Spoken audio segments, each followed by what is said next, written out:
कोन ॾींदई प्यार को अहिड़ो मां मिठड़ी जी जल जहिड़ो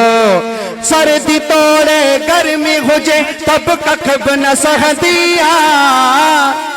ओ हर हाल में जी जल बचड़न जो पई ख्याल रखंदी अमा अमा अमा हर हाल में जी जल बचड़न जो पई ख्याल रखंदी हा हा हा हर हाल में जी जल बचड़न जो पई ख्याल पान जागी रातूं गुज़ारे सुख सां थी बचड़न के सुमारे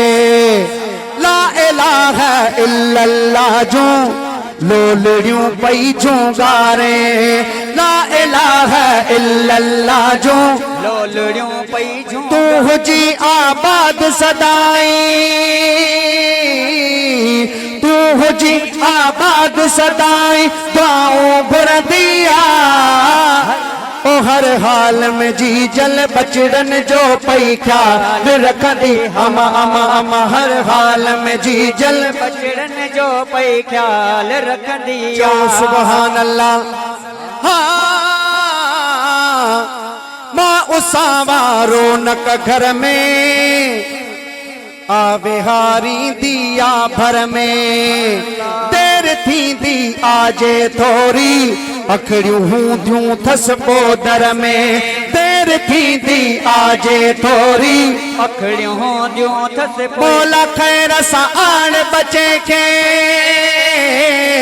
मौला खैर सां आण बचे खे राहूं ॾिसंदी हर हाल में जी जल बचड़न जो पई ख्याल रखंदी अमा अमा अमा हर हाल में जी जल बचड़न जो पई ख्याल रखंदी अबे अमा जा बचड़न जे लाइ ख्वाब कहिड़ा हूंदा आहिनि चओ सुभान अल्लाह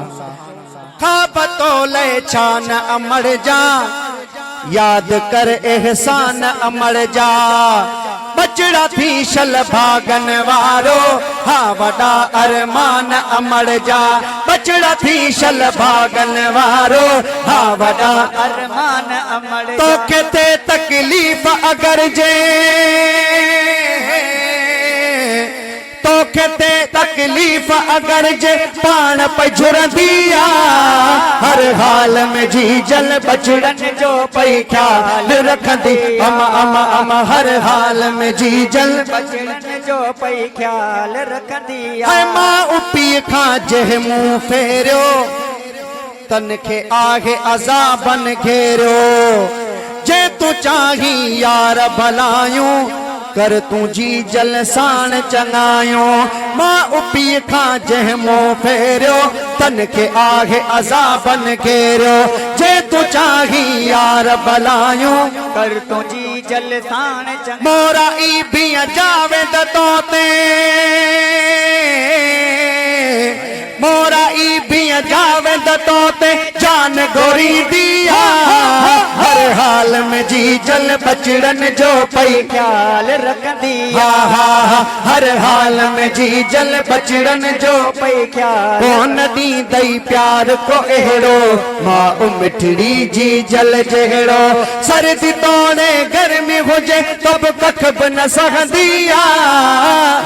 हर हाल में जी जल बचड़न जो पई ख्याल रखंदी अमा अमा अमा हर हाल में जी जल बचड़न जो पई ख्याल रखंदी